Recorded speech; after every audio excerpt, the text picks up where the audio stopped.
There was some resistance. The most famous example is Dietrich Bonhoeffer. And of course, he died shortly before the war ended. And Corrie ten Boom was another example. And they are among what the Jews call the righteous Gentiles. And the main opposition was the churches and Christians. And that's another reason why Hitler so much hated the Christians, was because, well, that's where the opposition came from. And he knew that. So he tried to get the Christians on their side. In fact, the churches that supported him, I won't mention the denominations, but the churches that supported them, he did things like bought them an organ. So he bribed the churches to support him.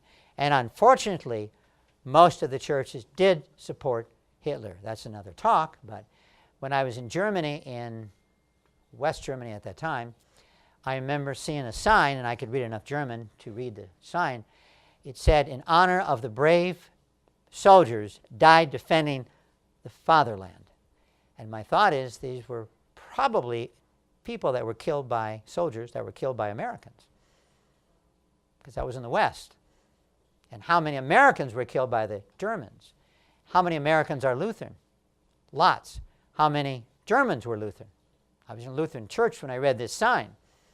And so I thought about this, and I thought, here you have Lutherans killing Lutherans, Catholics killing Catholics. Why? Because we go along with the crowd.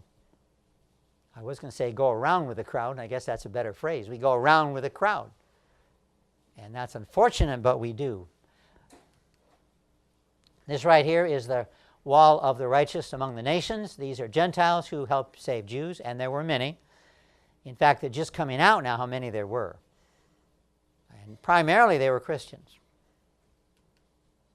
And then control the schools, Hitler said.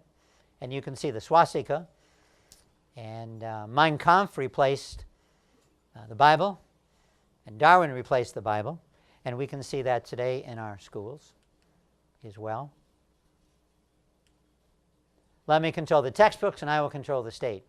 Recent survey found that now only 38% of all Americans claim to be creationists. 38%. That's a multi-generational low.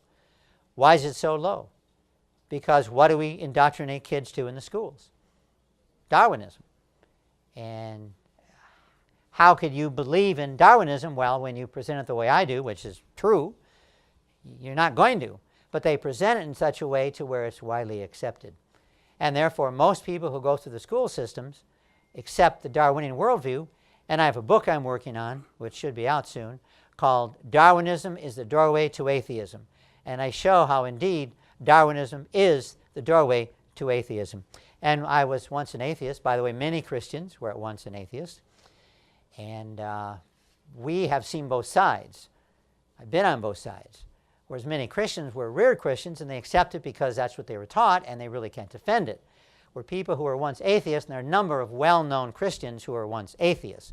And those can generally, effectively defend Christianity because they were on the other side.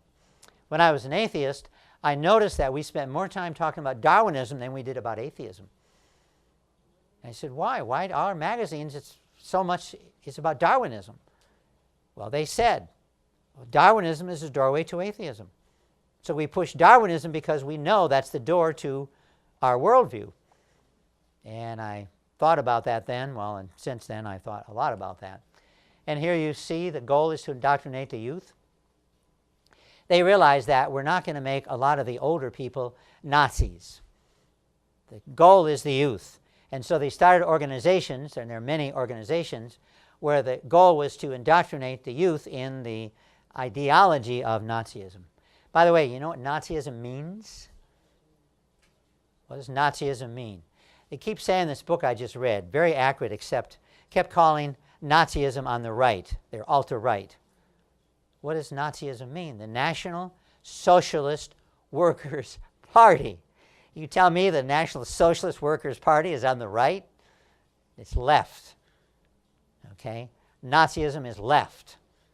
How many have seen Denis D'Souza's movies and his books? He points that out very accurately, that indeed the Nazi Party, the Socialist Party, was on the left. Not that all bad people are on the left, but You conquer the young people, then the nations. And Hitler had a hard time with America because so many of us were mongrels. We mixed with all these inferior races like those Poles out there. And therefore, he said, America is good because a lot of them are Germans, but on the other hand, so many have intermarried, and they've messed up the race. How many are not pure German but have mixed background? Raise your hand. I bet all of you. So you see, all of you would be ready for the camps.